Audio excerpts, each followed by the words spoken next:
શ્રી ગણેશાય નમઃ. જય શ્રી કૃષ્ણ મિત્રો.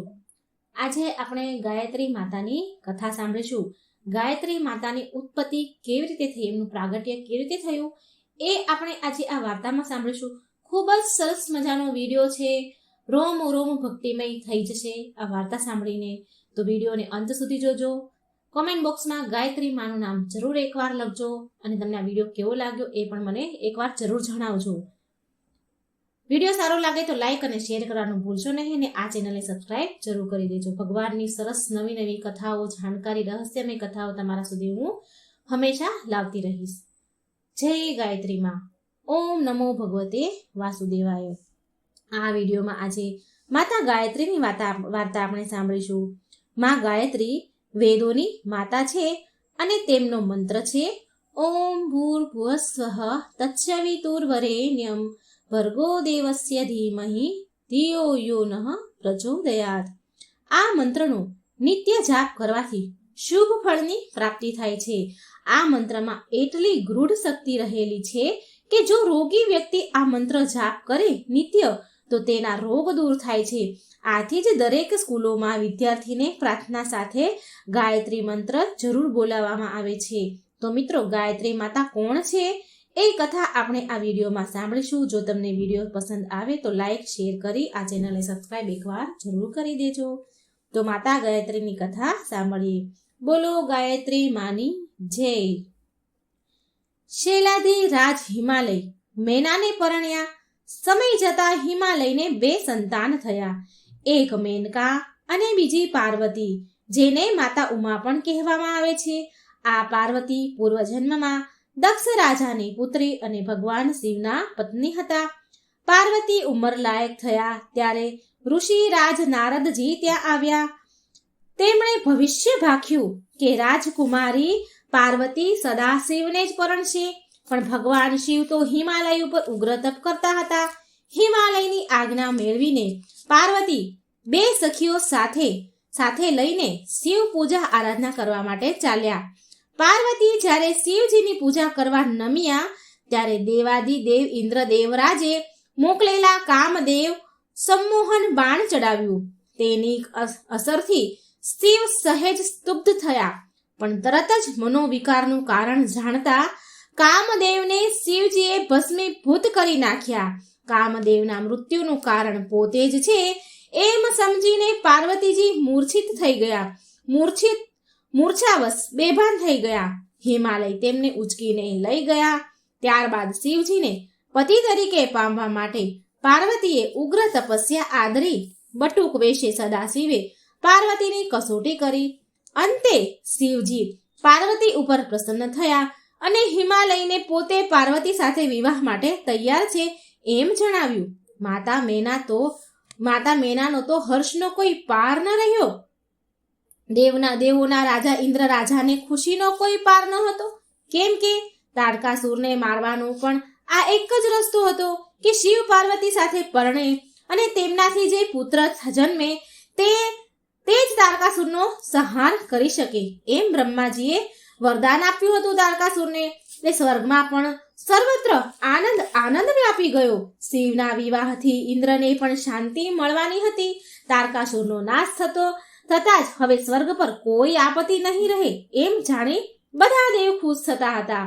પર્વતરાજ હિમાલય જાણે જીવનનું સર્વસ્વ મેળવી ચૂક્યા હોય એમ આનંદથી ઝૂમી ઉઠ્યા હતા. વર્ષોની ઝંખના જાણે હવે પૂરી થઈ હોય. કુળ પુરોહિત ગુરુવર ગંગાચાર્યને આમંત્રિત કરીને હિમાલય શુભ મુહૂર્ત જોડાવીને શાસ્ત્ર સંપન્ન ઋષિ રાજા પાસે લગ્ન માટે કુમકુમ પત્રિકા હર્ષપૂર્વક લખાવી. સર્વ પર્વતો, નદીઓ, અન્ય સગા સંબંધીઓ, સ્નેહીજનો, ઓળખીતા સર્વને સન્માનપૂર્વક લગ્નની આમંત્રણ પત્રિકા મોકલવામાં આવી. પર્વતરાજ હિમાલયના આમંત્રણ પત્રિકાનો કોણ અનાદર કરે તેમ હોય. હિમાલય તો દિવ્ય તેજોમય હતા. નદી પર્વતો માનવ સ્વરૂપ ધારણ કરીને પોતાના સજ્જનો, સ્નેહીજનો સાથે અમૂલ્ય ભેટ સોગાતો લઈ આવ્યા. નદી પર્વતો બધાએ જ માનવ સ્વરૂપ ધારણ કરીને બધા જ આવ્યા. સર્વના મનમાં એક જ તાલાવેલી હતી કે ભગવાન શંકર અને મા પાર્વતીના પ્રસંગે મહાલવાની અને અનેરા ઉત્સવ સમા માંગલિક પ્રસંગમાં ઉજવવાથી સર્વ પણ સુંદર નારીઓના દેહ ધારણ કરીને હિમાલયને સહાયભૂત થવા અને અનેરા લગ્ન ઉત્સવનો લાવો લેવા આવી પહોંચ્યા હતા. સર્વ સજી ધજીને આવ્યા. હિમાલય તો પોતાની નગરીને શણગારી આસોપાલવ, તોરણ અને શિવ તથા તેમના મનના આદર સત્કાર તથા સન્માન માટે ભવ્ય મંડપોનું આયોજન કરવામાં આવ્યું. જાનના આદર સત્કાર માટે ભગવાન સદાશિવનો ઉત્સાહ પણ અનેરો હતો. શંકર ભગવાન ખૂબ ખુશ હતા. શંકરના આમંત્રણને માન આપી દેવરાજ ઇન્દ્ર, બ્રહ્મા, વિષ્ણુ પત્નીઓ સહિત આવ્યા હતા. મહર્ષિ, દેવર્ષિ અને મુનિરાજો તો જાણે પોતાના ઘરમાં જ લગ્ન પ્રસંગ હોય તેમ અગાઉથી જ આવેલા હતા. નારદજી તો જાણે પ્રસંગના સૂત્રધાર હોય તેમ સેવા આપી રહ્યા હતા. ભગવાન શિવના સાનિધ્યમાં રહેનારા ભૂત આદિ જીવો પણ વિવિધ સ્વરૂપો ધારણ કરીને પોતાના ભાગ લેવા આવેલા હતા. પોતાના ભાગે આવેલું કામ ઉપાડી લેતા હતા. લગ્નનો દિવસ આવી પહોંચ્યો. ભગવાન શિવના ગળામાં રહેલો સર્પ તેના ગળામાં ઘરેણા બની ગયા. પહેરેલું વાઘ ચર્મ સુંદર આભૂષણ બની ગયું. અંગે લગાવેલ ભભૂતિ ચંદન લેપ બની ગઈ. સદા શિવનું રુદ્ર સ્વરૂપ તો ક્યાંક અદ્રશ્ય થઈ ગયું.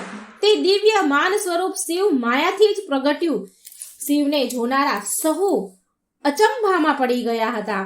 બ્રહ્માદિ દેવો શિવને વંદન કરવા લાગ્યા. વેદના જ્ઞાતા એના દિવ્ય સંગીત નાદથી વાતાવરણ ગુંજી ઉઠ્યું. માનવો, દેવો, યક્ષો, ગંધર્વો એ સર્વત્ર જય નાદ કર્યા. બધા જય જય નાદના નારા લગાવ્યા. સર્વત્ર આનંદનું સામ્રાજ્ય ફેલાયું હતું. પાણી ગ્રહણ વિધિ પૂરી થતા અભિષેક વિધિ પૂરી થઈ. છેવટે મંગળ ફેરાનો આરંભ થયો. અગ્નિની સાક્ષીએ પ્રદક્ષિણા વિધિ શરૂ થઈ. સર્વદેવો ભાવપૂર્વક બે હાથ જોડી શિવ પાર્વતીને વંદી રહ્યા હતા. ભગવાન શિવના મનમાં તો કંઈક બીજી જ યોજના આકાર લઈ રહી હતી. ભગવાન શિવને લીલા કરવાનું મન થયું. ભગવાન શિવે લીલા આરંભી. ગંગાચાર્ય જે ગુરુ હતા હિમાલયના, ગંગાચાર્યની બાજુમાં પ્રજાપતિ બ્રહ્માજી બિરાજમાન હતા. તેથી ભગવાન શંકરની લીલાનો પહેલો જ શિકાર બ્રહ્માજી બન્યા. પ્રજાપતિ બ્રહ્મા સર્વશાસ્ત્રના જાણકાર, વેદના ઉત્પત્તિ સ્થાન સમા બ્રહ્મા ભગવાન શિવની લીલા સમજી શક્યા નહીં. ભગવાન શિવની સાથે દિવ્ય આભૂષણોની સાથે શોભતી પાર્વતી જ્યારે મંગળ ફેરા ફરવા લાગી ત્યારે પાર્વતીના પગની રક્તવર્ણની પાની જોઈ બ્રહ્માજીના મનમાં વિકાર ઉત્પન્ન થયો.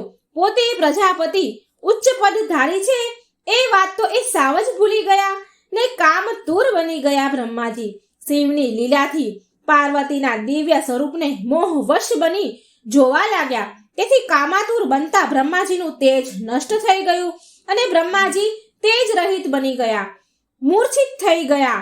જ્યારે એ ભાનમાં આવ્યા ત્યારે તેમની આ લાચાર દશાને જોઈને એમને ખૂબ પછતાવો થયો.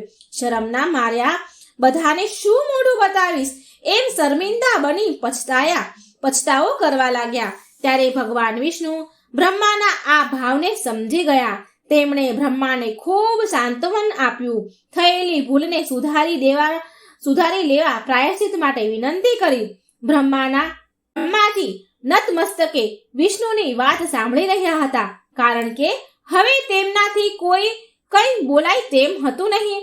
વિષ્ણુએ બ્રહ્માના દુઃખને ઓછું કરવા જણાવ્યું કે હે બ્રહ્મા, આ નિરાશ વદ અને શોક મગ્ન થઈ બેસી રહેવાનો કોઈ અર્થ નથી.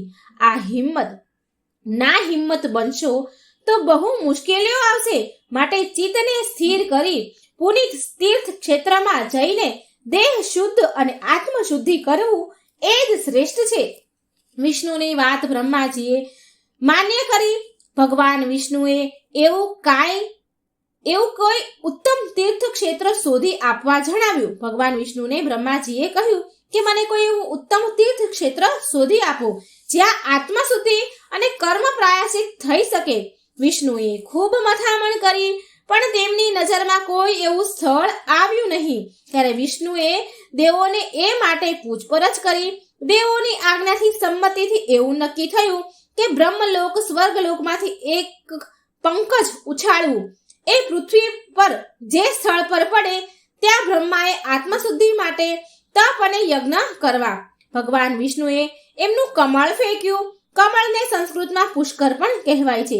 જ્યાં કમળ પૃથ્વી પર પડ્યું એ સ્થળ એટલે કે પુષ્કર તીર્થના નામે પ્રસિદ્ધ થયું. ત્યાં બ્રહ્માજીએ તપ કર્યું અને દેવોની આજ્ઞા પ્રમાણે આત્મશુદ્ધિ યજ્ઞનું આયોજન કર્યું. આ પુનિત પાવનકારી સ્થળ અરવલ્લીની ગીરકંદરાઓની ટેકરીઓ વચ્ચે આવેલું હોય એવું જણાતું હતું, જ્યાં અનેક સિદ્ધ ઋષિ મુનિઓ વસતા હતા. સાધુ તપસ્વીઓની તો એ જન્મભૂમિ હતી. પ્રજાપતિ બ્રહ્માજીએ આ પુનિત સ્થળે યજ્ઞ કરવાના છે એમ જ્યારે તેઓને જણાવ્યું, સાધુ ઋષિ મુનિઓએ જાણ્યું, ત્યારે તેઓ સર્વ યજ્ઞ સામગ્રી લઈને જાતે જ બ્રહ્માજી પાસે હાજર થઈ ગયા. દેવરાજ ઇન્દ્ર અને ભગવાન વિષ્ણુની આજ્ઞાથી શિલ્પરાજ વિશ્વકર્માએ અદ્ભુત નગર અને યજ્ઞ કુંડોની રચના કરી. યજ્ઞમાં ભાગ લેવા આહુતિ કર્મ માટે શ્રેષ્ઠ મુનિરાજો પધારવાના હતા. સર્વ પોતાની પુનિત ફરજ સમજીને આવી ગયા. તેથી પ્રજાપતિ બ્રહ્માજીમાં પણ એક જાતનો ઉમંગ આનંદ વ્યાપી રહ્યો હતો. શૈલાધિરાજ હિમાલયની કન્યા, બધી જ કન્યાઓ, અનેક નદીઓ ઋષિઓની સેવા માટે સરભરામાં નારી રૂપે ધરીને પ્રથમ જ આવી ગઈ હતી. પર્વતો પણ પુરુષ રૂપ ધારણ કરી પુરુષ રૂપે પોતાનો ભાગ આવતા કાર્ય તે હર્ષભરે કરી રહ્યા હતા. કોઈને પણ કામ ચીંધવાની જરૂર બ્રહ્માજીને પડતી ન હતી. અસંખ્ય ઋષિ રાજે, મહર્ષિઓ, ભૂદેવો અને આમંત્રિત મહેમાનોની વણઝાર શરૂ થઈ ગઈ. હિમાલયે તો પોતાના અન્નના ભંડારો તથા જરૂરી તમામ સાહિત્ય બ્રહ્માજીને અર્પણ કર્યા. બ્રહ્માજીને હવે કોઈ વાતની ખોટ ન હતી. પાણીની અગવડ ન પડે તે માટે બ્રહ્માજીએ શૈલવધિરાજ એટલે કે હિમાલય જે છે એમની કન્યા ગંગા મૈયાને વિનંતી કરી. ઋષિરાજેનો પુનિત સેવાનો લાભ લેવાના શુભ આશયથી ગંગાજીએ પોતાના જળ પ્રવાહને યજ્ઞભૂતિ પાસે વહેડાવ્યો. મા ગંગાના પુનિત પ્રવાહથી શોભામાં ઓર અનેરો વધારો થયો. બ્રહ્માજીએ મા ગંગાજીની પુનિત ભાવના અને સેવાનો અનેરો ઉત્સાહ જોઈને શુભ આશીષ આપ્યા. જણાવ્યું કે આપણી કીર્તિ યશ ગાથા ત્રિલોકમાં પ્રસિદ્ધ થશે. ત્યારે ગંગા મૈયાએ પ્રજાપતિ બ્રહ્માને કહ્યું કે આપ જેવા પુનિત પાવનકારી પરમ દર્શની આત્માના આમંત્રણ આહ્વાનથી શરૂ થયેલો આ મારો પુનિત પ્રવાહ હિરણ્ય ગંગા પુષ્કર સરોવર નામે ત્રિલોકમાં ખ્યાતિ પામશે. જે કોઈ જીવ આત્મા આ પુનિત પ્રવાહમાં સ્નાન કરશે તેના સર્વ પાપ નષ્ટ થશે અને એને મોક્ષ ગતિનો એ વ્યક્તિ અધિકારી બનશે. મારા તટ પર તપસ્યા કે જપ અનુષ્ઠાન કરનાર ઉત્તમ સિદ્ધિ મેળવી શકશે. યમદૂતો કે યમનો કોઈ જ ભય તેમને સતાવશે નહીં. પ્રજાપતિ બ્રહ્માને લાગેલું કાલીમાનું કલંક એ તો હવે ભૂતકાળ બની ગયું હતું. સર્વજનો બ્રહ્મા પ્રત્યે ખૂબ આદર માનથી જોતા હતા બ્રહ્માજીને. આજુબાજુના લોકો, શ્રીમંતજનો, વેપારી લોકો, ખેડૂતો તથા ભાવિકજનો વગેરે લોકો આ મહાયજ્ઞની વાત સાંભળી ત્યારે તે ખૂબ જ આનંદિત બન્યા. યજ્ઞનો લાભ પોતાને પણ મળે તો જીવન ધન્ય બની જાય એવો શુભ આશય સાથે કુટુંબ સેવાના આશયથી આવીને ત્યાં જ રહેવા લાગ્યા. ઇન્દ્ર, ઋષિ, બ્રહ્મા, નારદ તથા અન્ય દેવગણ, પર્વતો, નદીઓ, તપસ્વીજનો સર્વ આમંત્રણને માન આપીને અગાઉથી જ આવી ગયા હતા. મહર્ષિઓ તથા વિદ્વાન અગ્નિહોત્રી બ્રાહ્મણોએ મંત્રોચ્ચારનો આરંભ કર્યો. મુનિ ગંગાચાર્ય પણ આચાર્ય પદે બિરાજ્યા હતા.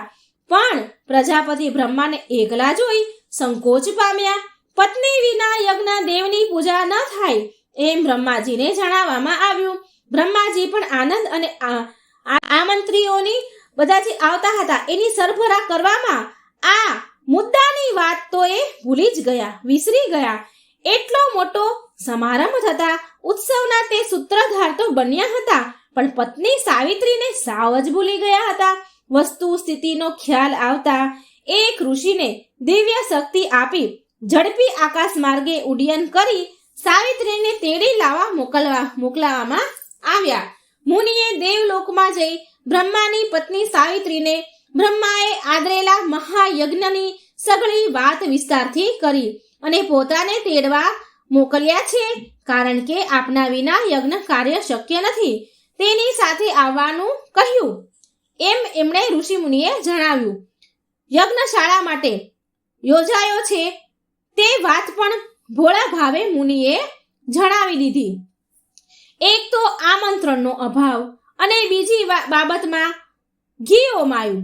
ગુસ્સે ભરાયેલા બ્રહ્મા પત્ની સાવિત્રીએ મુનિરાજને સ્પષ્ટ શબ્દોમાં જણાવ્યું કે પાર્વતીના પિતા સમા બ્રહ્માએ પાર્વતી સાથે કુદૃષ્ટિ કરી નામ લજવ્યું છે. તેમને યજ્ઞ કરવો હોય તો ભલે કરે, મારી આવવાની બિલકુલ ઈચ્છા નથી. પોતાનો થયેલ અનાદાર અને પતિની પરસ્ત્રી તરફની કુદૃષ્ટિના પ્રસંગને સાવિત્રી સહન કરી શક્યા નહીં. તેમના આખા શરીરમાં ક્રોધ વ્યાપી ગયો.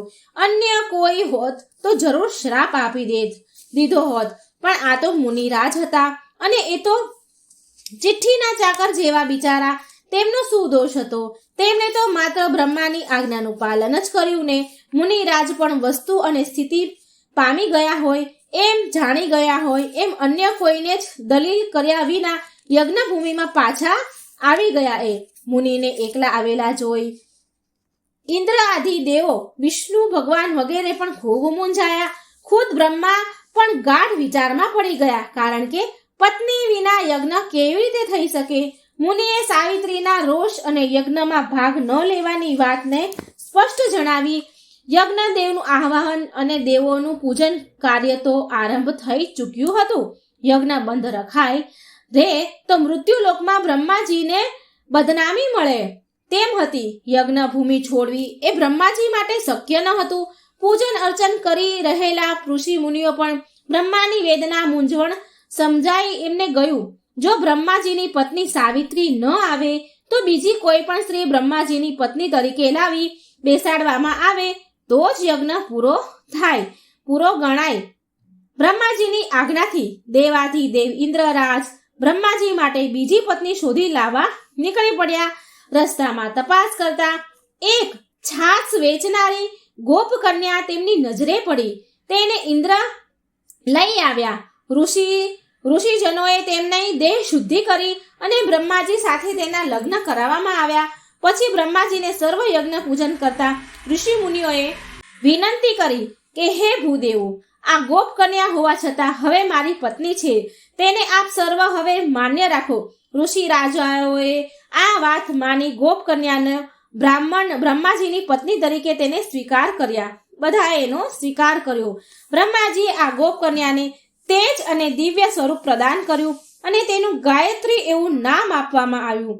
બીજા એક સ્થળે એવી કથા આપવામાં આવી છે કે પત્ની સાવિત્રી ન આવવાથી રોષે ભરાયેલા બ્રહ્માજીએ પત્નીના અભાવથી અપૂર્ણ રહેતા યજ્ઞને પૂર્ણ કરવા માટે દર્ભ સળી વડે પોતાની પત્ની સાવિત્રીની મૂર્તિ બનાવી અને તેના દ્વારા યજ્ઞનું કામ આગળ વધાર્યું. પણ આહુતિ કામમાં તેની પત્નીની જરૂર પડે તેથી પ્રજાપતિ બ્રહ્માજીએ પુનઃ મુનિરાજને સ્વર્ગલોકમાં સાવિત્રીને બોલાવવા માટે ફરીવાર મોકલ્યા. યજ્ઞ કાર્ય પૂજા પૂરી થઈ છે. આપના સ્થાન પર દર્ભ મૂર્તિ ગોઠવાઈ ગઈ છે તે વાત પણ જણાવી સાવિત્રીને. તેથી તો સાવિત્રીનો ગુસ્સો અત્યંત વધી ગયો. પોતાને બદલે મૂર્તિ સ્થાપિત, એવો ભયંકર અપમાન ગણાય મારું. આથી હું આવીશ નહીં એમ ફરી પણ સાવિત્રીએ સ્પષ્ટ જણાવી દીધું. મુનિરાજ ફરી આવી બ્રહ્માજીને સઘળી વાત કરી. પ્રજાપતિ બ્રહ્માજીએ પણ પોતાની તેને ભૂલ તો સમજાય પણ કુદૃષ્ટિ કરી, તેથી ખૂબ ગુસ્સે ભરાય છે સાવિત્રી. એ જાણી બ્રહ્માજીને પણ દુઃખ થયું. એ અયોગ્ય કાર્ય હતું. એ અયોગ્ય કાર્યના પ્રાયશ્ચિત રૂપી આત્મશુદ્ધિ માટે અને શાંતિ માટે તો આ મહાયજ્ઞનું તેમણે આયોજન કર્યું છે. સમજદાર, સુશીલ અને સંસ્કારી સાવિત્રી જેવી પત્ની પોતાને શું માફ ન કરી શકે? જો માફ ન કરે તો પત્નીના આગમન વિના યજ્ઞ અપૂર્ણ રહે. યજ્ઞ પૂરો ન થાય તો બ્રહ્માજી લોક નિંદા અને જગતની હાંસીના પાત્ર બને. કે પછી બીજી કોઈ શિક્ષા સહન કરવી પડે? ઓલમાંથી ચૂલમાં પડવા જેવી દશા થાય. તેથી નિરઉપાયે બ્રહ્માજીએ દર્ભસળી તૈયાર કરેલી પ્રાણહીન આકૃતિમાં મંત્ર શક્તિ અને પ્રાણનો સંચાર કરી મૂર્તિને જીવંત સ્વરૂપ પ્રદાન કર્યું. આ દર્ભસળી આકૃતિમાં પ્રગટ થયેલી દિવ્ય સ્વરૂપમાં હતા, જે ગાયત્રી નામથી ત્રિલોકમાં ખ્યાતિ પામ્યા. આમ ગાયત્રી ઉત્પત્તિની આ બે કથાઓ રજૂ કરવામાં આવેલી છે, જેમાં ગોપકન્યાવાળી કથા સ્કંદ પુરાણમાં છે અને જેને શાસ્ત્ર સંમત છે. આમ સાવિત્રી પ્રજાપતિ બ્રહ્માએ અન્ય સ્ત્રીને પોતાની સાથે પત્ની તરીકે સ્થાપીને યજ્ઞમાં પુનિત કાર્યને ચાલુ રાખ્યું. દેવલોકમાં જ્યારે બ્રહ્માની પત્ની સાવિત્રીને આ વાતની ખબર પડી કે પોતાના સ્થાને પ્રજાપતિ બ્રહ્માએ અન્ય સ્ત્રીને બેસાડી યજ્ઞ કાર્ય આગળ વધાર્યું છે, ત્યારે તો સાવિત્રીના ક્રોધની પણ હદ આવી ગઈ. કોઈની પણ પરવાહ કર્યા વિના ક્રોધિત ચહેરે યજ્ઞ મંડપની આગળ બહાર આવીને સાવિત્રી ઊભા રહ્યા. ભગવાન વિષ્ણુ ઇન્દ્રાદિ દેવો સાવિત્રીના આ ક્રોધિત સ્વરૂપને જોઈને મૂંઝાઈ ગયા. હમણાં જ ક્ષમાઈ જળિયો વરસાવશે એમ જાણી બધા જ વ્યગ્ર બની ગયા. પણ સાવિત્રીએ સર્વ દેવોની અમાન્યા જાળવી કાંઈ જ શબ્દ મુખમાંથી એ બોલ્યા નહીં. એમનું માન આપી અને કંઈ બોલ્યા નહીં. ક્રોધથી કોપિત બનેલા વૃક્ષ ચહેરા સાથે માત્ર ઊભા રહ્યા. ખૂબ લાલ પીળા હતા, પણ એ કશું જ ન બોલ્યા. બ્રહ્માજી પણ પત્નીના આ ઉગ્ર સ્વરૂપને જોઈ શરમથી નીચું જોઈને બેસી રહ્યા. તેમની પણ કંઈ બોલવાની હિંમત ચાલી નહીં. ભગવાન વિષ્ણુ બ્રહ્માજીના મનની વાત કળી ગયા. તેમણે પત્ની લક્ષ્મી તરફ નજર કરી. લક્ષ્મીજી પણ વિષ્ણુની વાત કળી ગયા. ભગવાન વિષ્ણુ અને માતા લક્ષ્મી સાવિત્રી પાસે જઈ આદરથી સત્કાર કરી નમ્રતાથી કહ્યું કે હે દેવી સાવિત્રી, તમે તો ક્ષમાના અવતાર છો. આપને આવો ક્રોધ શોભે નહીં. ભગવાન શિવની લીલાનો ભોગ જ બ્રહ્માજી બન્યા છે, એમાં એમનો કોઈ દોષ નથી. એટલે પાપના પ્રાયશ્ચિત માટે તો બ્રહ્માજીએ આ યજ્ઞ પ્રયોજન કર્યું છે અને હવે તો એ શુદ્ધ બની ગયા છે. પ્રજાપતિ તો ઉદાર મનવાળા અને વિશાળ હૃદયના છે. આપના સન્માન માટે હંમેશા તત્પર રહેનારા, તમને સ્નેહ કરનારા છે. આપના સન્માન માટે હંમેશા તત્પર રહેનારા, તેમને આપના માટે સ્નેહ વિના અન્ય કોઈ જ ભાવ ન હોઈ શકે. માટે આમ તેમને ક્ષમા આપી આ પુનિત કાર્યમાં સહભાગી બનો એવી અમારી શુભ કામના છે. ભગવાન વિષ્ણુ અને લક્ષ્મીજીની આ મીઠી વાણીથી સાવિત્રી દેવીનો ક્રોધ ઓસરી ગયો. ઉગ્રતાની બદલે પ્રસન્નતાથી મંદ સ્મિત કરતા સાવિત્રી યજ્ઞભૂમિને નિહાળવા લાગ્યા. પોતાના પતિ ભૂલનો ભોગ બનેલા છે, નિમિત્ત બન્યા છે તે વાત વિચારવાને બદલે ઉગ્ર બની અનાદર કર્યાના પોતાના પતિ ભૂલનો ભોગ બનેલા છે, નિમિત્ત બન્યા છે તે વાત વિચારવાને બદલે ઉગ્ર બની અનાદર કર્યો બદલ પછતાવો પણ થયો તેમને. પણ પોતાની ભૂલ સમજાઈ ગઈ હતી. હવે એમને પ્રસન્ન વદને બ્રહ્માજી તરફ એ જોઈ રહ્યા હતા. ત્યારે ભગવાન વિષ્ણુએ આનંદિત બની કહ્યું, હે ભગવતી સાવિત્રી દેવી, બ્રહ્માજીએ આપની ગેરહાજરીમાં જગતની બદનામી કલંકથી બચવા આત્મશુદ્ધિના પુનિત આશય માટે આરંભેલા યજ્ઞ કાર્યને પૂર્ણ કરવાના શુભ આશયથી જ ગાયત્રીને પોતાની બાજુમાં સ્થાન આપ્યું છે. હવે આપ અને ગાયત્રી પ્રજાપતિ બ્રહ્માની શક્તિ બનો અને આ જગતમાં તમામ લોકો તમને બ્રહ્મા શક્તિ તરીકે જ ઓળખશે. તમારા બંનેમાં કોઈ જ ભેદભાવ નથી. ન જોતા એક સરખી રીતે આત્મ કલ્યાણ માટે લોકો તમારી ઉપાસના ભક્તિ કરશે.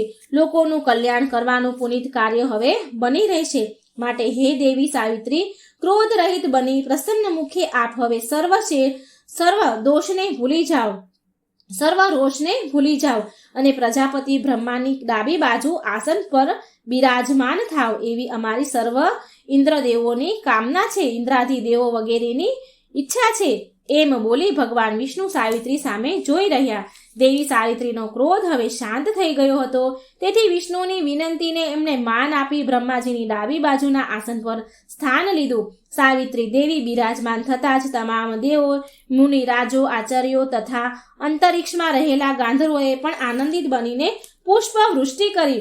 યજ્ઞના આચાર્ય તથા ભૂદેવોએ શાંતિ મંત્રોચ્ચાર શરૂ કર્યા. ગાયત્રી, સાવિત્રી અને પ્રજાપતિ બ્રહ્માએ આવી રીતે મહાયજ્ઞનું કાર્ય પૂર્ણ કર્યું. મહાયજ્ઞની પૂર્ણાહુતિ સાથે જ બ્રહ્માજીને લાગેલું કલંક દૂર થયું. આત્મશુદ્ધિ થતાં બ્રહ્માજી દેવલોકના અધિકારી બન્યા. યજ્ઞ કરવા આવેલા તમામ ભૂદેવ અને ઋષિઓ, રાજાઓ યોગ્ય પાત્ર ભૂદેવોને, ઋષિરાજોને યોગ્ય પાત્ર દાન દક્ષિણા આપવામાં આવી.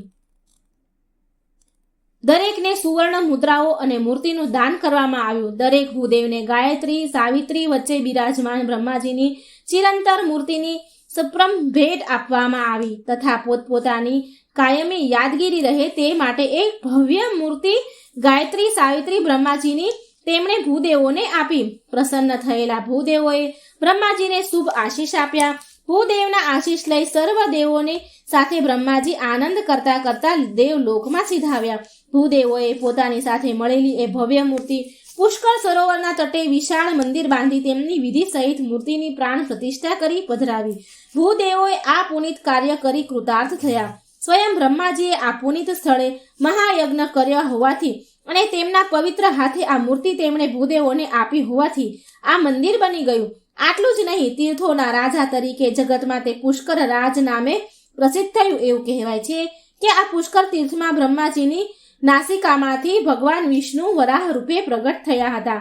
આમ જ્યેષ્ઠ પુષ્કર, મધ્ય પુષ્કર અને કનિષ્ઠ પુષ્કર આ ત્રણેય તીર્થ ઉપરાંત બ્રહ્માજી, વરાહ ભગવાન, કપાલેશ્વર, શિવ પર્વત, સાવિત્રી દેવી, ગાયત્રી દેવી અને બ્રહ્માજીના યજ્ઞના મુખ્ય મહર્ષિ અગસ્ત્ય આ ક્ષેત્રના મુખ્ય દેવતાઓ રૂપે બિરાજે છે. પુષ્કર પાસે શુદ્ધ વાપી નામનો ગયા કુંડ છે. એ જગ્યાએ લોકો શ્રાદ્ધ કર્મ કરે છે. આ સ્થળે કરેલું શ્રાદ્ધ પિતૃઓને મોક્ષ પ્રદાન કરે છે. પદ્મા પુરાણમાં પણ કહેવામાં આવ્યું છે કે ભગવાન શ્રી રામના પિતા દશરથને દેહ છોડતી વખતે પુત્ર મોહ ચિત્તમાં એવો છવાઈ ગયો હતો કે તેનાથી વધારે ભારે ગ્લાનિ, સંતાપ અને દુઃખ અનુભવાયા હતા. ચિત્તની આવી સ્થિતિના કારણે તેમને મુક્તિ પ્રાપ્ત થઈ શકી ન હતી.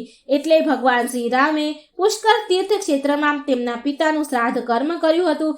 એનાથી દશરથ રાજાના આત્માને શાંતિ અને પુનરાવૃત્તિમાંથી મુક્તિ પ્રાપ્ત થઈ હતી. શાસ્ત્રોમાં એ દર્શાવેલ મહિમા અનુસાર એવું માનવામાં આવે છે કે પુષ્કરના આ પવિત્ર સરોવરમાં શ્રાદ્ધ પક્ષમાં ભાદરવા વદ ચોથ સાથે મંગળનો યોગ આવે ત્યારે આમાં કરેલું સ્નાન અત્યાધિક પુણ્યકારક બને, જેના દર્શન માત્રથી સંસાર સાગરમાંથી તરી જવાય અને તે ત્યાં કરેલા શ્રાદ્ધ ક્રિયાથી પિતૃઓને પણ તરી જવાય છે. ભગવાનના દિવ્ય ધામમાં પહોંચાડી શકાય પિતૃઓને પણ. તેનું નામ તીર્થ પુષ્કળ. પુષ્કળ તીર્થમાં કરેલા શ્રાદ્ધ, જપ, તપ, દાન પિતૃઓને અપાર આશીષ આપે છે. તો મિત્રો, આ હતી માતા ગાયત્રીની કથા ને સાથે આપણે સાંભળ્યું પુષ્કર તીર્થનું મહત્વ. આશા છે મને કે તમને આ વિડીયો જરૂર પસંદ આવ્યો હશે. જો વિડીયો પસંદ આવે તો લાઈક અને શેર કરજો. કોમેન્ટ બોક્સમાં મા ગાયત્રીનું નામ એકવાર જરૂર લખજો. ઓમ શ્રી ગણેશાય નમઃ. જય શ્રી કૃષ્ણ મિત્રો. આજે હું ધરતી માતાની કથા સંભળાવવા જઈ રહી છું. જે જીવ ધરતી માતાની કથા સાંભળશે, ધરતી માતા તેના બધા પાપ હરી લેશે. માટે આ ધરતી માતાની પવિત્ર વાર્તા ખૂબ ધ્યાનથી અને મનથી સાંભળજો. કોઈ પણ જીવ જો આ ધરતી માતાની કથા સાંભળશે, મૃત્યુ સમયે ધરતી માતા તેના બધા જ પાપ હરી લે છે. તે જીવને સ્વર્ગમાં સ્થાન મળે છે. એક બ્રાહ્મણી હતી. તે ખૂબ જ ધાર્મિક સ્ત્રી હતી. બધા ગામ લોકો તેમને ખૂબ માન આપતા. જે પણ તેના આશ્રયમાં આવતો તે દરેકને મદદ કરે. તે મનમાં ભગવાનને યાદ કરે, ભગવાનની સેવા પૂજા કરે અને જરૂરિયાતમંદોની સેવા અને તેમના પરમ ધર્મ હતો. જરૂરિયાતમંદોની સેવા કરવી તે તેમનો પરમ ધર્મ હતો. એક દિવસ બ્રાહ્મણી મૃત્યુ પામી અને ભગવાનના ઘરે ગઈ. ત્યાં જઈને તેણે કહ્યું, મને સ્વર્ગનો રસ્તો કહો. સ્વર્ગમાંથી એક દેવદૂત આવ્યો અને કહ્યું, તમારે બ્રાહ્મણી શું જોઈએ છે? તો તે જે જીવ ધરતી માતાની કથા સાંભળશે ધરતી માતા તેના બધા પાપ હરી લેશે. માટે આ ધરતી માતાની પવિત્ર વાર્તા ખૂબ ધ્યાનથી અને મનથી સાંભળજો. કોઈ પણ જીવ જો આ ધરતી માતાની કથા સાંભળશે, મૃત્યુ સમયે ધરતી માતા તેના બધા જ પાપ હરી લે છે. તે જીવને સ્વર્ગમાં સ્થાન મળે છે. એક બ્રાહ્મણી હતી. તે ખૂબ જ ધાર્મિક સ્ત્રી હતી. બધા ગામ લોકો તેમને ખૂબ માન આપતા. જે પણ તેના આશ્રયમાં આવતો તે દરેકને મદદ કરે. તે મનમાં ભગવાનને યાદ કરે, ભગવાનની સેવા પૂજા કરે અને જરૂરિયાતમંદોની સેવા અને તેમના પરમ ધર્મ હતો. જરૂરિયાતમંદોની સેવા કરવી તે તેમનો પરમ ધર્મ હતો. એક દિવસ બ્રાહ્મણી મૃત્યુ પામી અને ભગવાનના ઘરે ગઈ. ત્યાં જઈને તેણે કહ્યું, મને સ્વર્ગનો રસ્તો કહો. સ્વર્ગમાંથી એક દેવદૂત આવ્યો અને કહ્યું, તમારે બ્રાહ્મણી શું જોઈએ છે? તો તે બ્રાહ્મણી સ્ત્રીએ કહ્યું કે મને સ્વર્ગનો માર્ગ જણાવો. દેવદૂતે કહ્યું, તમે મારી પાછળ આવો. આગળ વધ્યા અને એક મંદિરમાં ગયા. બ્રાહ્મણી ખૂબ જ ધાર્મિક સ્ત્રી હતી. તેણે ઘણું બધું દાન કર્યું હતું. તે માનતી હતી કે તેના માટે સ્વર્ગનો માર્ગ ચોક્કસપણે ખુલશે. બ્રાહ્મણી ત્યાં ગઈ અને જોયું કે ત્યાં એક મોટું મંદિર છે. સોનાનું સિંહાસન છે. હીરા મોતીથી જડેલી છત્ર છે. ન્યાયના દરબારમાં બેઠેલા ચિત્રગુપ્તજી ઇન્દ્રની જેમ જ આનંદ લઈ રહ્યા હતા અને ન્યાયથી પોતાનું રાજ્ય સંભાળી રહ્યા હતા. યમરાજાજી દરેકને તેમના કર્મ પ્રમાણે સજા આપી રહ્યા હતા. બ્રાહ્મણીએ જઈને પ્રણામ કર્યા અને કહ્યું, મારે વૈકુંઠ જવું છે. ચિત્રગુપ્તે તેમનો લેખ સંભળાવ્યો અને કહ્યું કે બ્રાહ્મણી, તમે બધા ધર્મો કર્યા પણ ધરતી માતાની કથા સાંભળી નથી. તેથી તમે ધરતી માતાના ઋણમાં છો. તમે વૈકુંઠ કેવી રીતે જશો? બ્રાહ્મણીએ કહ્યું, ધરતી માતાની કથાનો નિયમ શું છે? ચિત્રગુપ્તજી કહે છે કે કોઈ 1 વર્ષ સુધી સાંભળે છે, કોઈ 6 મહિના સુધી સાંભળે છે, કોઈ 7 દિવસ માટે, પરંતુ પૃથ્વી માતાની કથા અવશ્ય સાંભળે છે. ધરતી માતાની કથા સાંભળવાથી જાણે અજાણે કરેલા પાપોનું હરણ કરે છે. સ્વર્ગમાં માત્ર ધર્મને જ સ્થાન છે. અહીં પાપ માટે કોઈ સ્થાન નથી. ધરતી માતાની કથા પીપળાના ઝાડ નીચે બેસીને સાંભળવી જોઈએ. આ સાંભળીને બ્રાહ્મણીએ પ્રાર્થના કરી કે મને 7 દિવસ પૃથ્વી પર પાછા જવા દો. હું કથા સાંભળીને પાછી આવીશ. તેનો હિસાબ જોઈને ચિત્રગુપ્તજીએ તેને 7 દિવસ માટે પૃથ્વીલોક પર મોકલી દીધી. બ્રાહ્મણી પૃથ્વી પર પાછી આવી ગઈ. બ્રાહ્મણીએ તેના પરિવારના સભ્યોને કહ્યું કે હું પૃથ્વી પર માતાની કથા 7 દિવસ સાંભળવા પાછી આવી છું. આ કથા સાંભળવાથી ઘણું પુણ્ય મળે છે. તે કથા સાંભળવા માટે એક બ્રાહ્મણને બોલાવે છે અને તેના પરિવાર સાથે પીપળાના ઝાડ નીચે બેસીને કથા સાંભળવાનું શરૂ કરે છે. બ્રાહ્મણ કથા કહે છે કે પ્રાચીન કાળની વાત છે કે એક માતા અને તેનો પુત્ર અને પુત્રી એક ગામમાં રહેતા હતા. માતા ગરીબ હતી. તે માતા ખૂબ જ ગરીબ હતા. તે એનું માંડ ઘરનું ગુજરાન ચલાવતા હતા. તે માંડ તેમનું ભરણ પોષણ તેના પરિવારનું કરતા હતા. ધીમે ધીમે દિવસો વીતતા ગયા અને બાળકો મોટા થવા લાગ્યા. દીકરી લગ્ન માટે લાયક બની ગઈ હતી. ત્યારે માતા વૃદ્ધ થઈ ગઈ. માતાએ પુત્રને કહ્યું કે દીકરા, તારી બહેન લગ્નને લાયક બની ગઈ છે. તે તારા જેવો વર જોઈને તેની સાથે લગ્ન કરાવ. આટલું કહ્યા પછી થોડા દિવસ પછી માતાનું અવસાન થયું. તેનો ભાઈ ગામડે ગયો, પણ તેની બહેન માટે યોગ્ય પતિ ન મળ્યો. હરતા ફરતા તે કંટાળી ગયો અને એક દિવસ વિચારવા લાગ્યો કે આ દુનિયામાં મારા જેવું કોઈ નથી. તેથી જ હું તેની સાથે લગ્ન કરું. તો આમ વિચારીને તે ચૂંદડી અને લગ્નની બધી જ વસ્તુઓ લઈ આવ્યો. પછી તેની બહેનને પૂછ્યું, ભાઈ, આ બધી વસ્તુઓ કેમ લાવ્યો છે? ત્યારે તેના ભાઈએ કહ્યું કે બહેન, આ બધી વસ્તુઓ હું તારા લગ્ન માટે લઈ આવ્યો છું. ગામ લોકોએ બહેનને કહ્યું કે તારો ભાઈ તારી સાથે લગ્ન કરવા જઈ રહ્યો છે. ત્યારે બહેન જઈને તેના ભાઈને પૂછ્યું કે તું મારી સાથે લગ્ન કરવાનો છે? આના પર ભાઈએ કોઈ જવાબ ન આપ્યો. પછી બહેન સમજી ગઈ. તે ખૂબ દુઃખી થઈ. તેણીએ વાસણમાં પાણી લીધું, ચૂંદડી લીધી અને ચપ્પલ પહેરીને જંગલ તરફ ગઈ. જંગલમાં ગાયોના પશુપાલકોને તેણીએ પૂછ્યું કે ક્યાં જાય છે. પશુપાલકો આ બહેનને પૂછે છે કે તું ક્યાં જાય છે? તો તેણે કંઈ કહ્યું જ નહીં. જંગલમાં જઈને તે પૃથ્વી માતાને બોલાવવા લાગી અને બોલી, હે ધરતી માતા, હવે તું જ મારી ઇજ્જત રાખ, નહીં તો આપત્તિ થશે. તે કહે છે કે મારે શું કરવું જોઈએ? માં, મને તારા ખોળામાં લે, નહીંતર અન્યાય થઈ જશે. જ્યારે ધરતીમાં તિરાડ પડી ત્યારે બહેન પાણીનું વાસણ, ચૂંદડી અને ચપ્પલ એક તરફ રાખ્યા અને તે ધરતીમાં જ સમાવા લાગી. તે દરમિયાન તેનો ભાઈ દોડતો જંગલમાં આવ્યો અને ગોવાળને પૂછ્યું કે મારી બહેન અહીં આવી હતી, તે ક્યાં ગઈ છે? ગોવાળે કહ્યું કે તમારી બહેન આ બાજુ ગઈ છે. તે તેની બહેનને બોલાવવા માટે તે તરફ દોડ્યો. પછી તેણે જોયું કે તેની બહેન ધરતીમાં સમાઈ રહી છે. આ જોઈને તે પોતાની બહેનને બોલાવે છે અને તે દિશામાં દોડે છે. ત્યાં સુધી તેની બહેન ધરતીમાના ખોળામાં સમાઈ જાય છે, અદૃશ્ય થઈ ગઈ હતી. માત્ર થોડા વાળ જ દેખાતા હતા. બહેનના વાળ મુઠ્ઠીમાં પકડીને તે રડવા લાગ્યો. બહેન, તમે સત્ય માટે ધરતી માતાના ખોળામાં પ્રવેશ કર્યો છે. મારી બુદ્ધિ ભ્રષ્ટ થઈ ગઈ હતી. માતાના વચનને પૂરો કરવા માટે મારા જેવો કોઈ વર મને ન મળ્યો, તેથી આ વિચાર આવ્યો મને. આ કહીને તે જોરથી રડવા લાગ્યો. પરંતુ ધરતી માતાએ સત્યને ખાતર દીકરીને પોતાની અંદર જ લઈ લીધી. બહાર જે વાળ હતા તે ડૂબ બની ગયા. તેથી જ મહિલાઓ ધરતી માતાની કથા સાંભળે છે. જે કોઈ ધરતી માતાની કથા સાંભળે છે, ધરતી માતા તેને ખુશ રાખે છે. બ્રાહ્મણી પીપળાના ઝાડ નીચે બેસીને 7 દિવસ સુધી પરિવાર સાથે આ ધરતી માતાની કથા સાંભળી અને 7 દિવસ પૂરા થતાં જ ધર્મરાજાએ તે બ્રાહ્મણીને પાછી બોલાવી લીધી અને બ્રાહ્મણીને શ્રી હરિના ચરણોમાં વૈકુંઠમાં સ્થાન મળ્યું.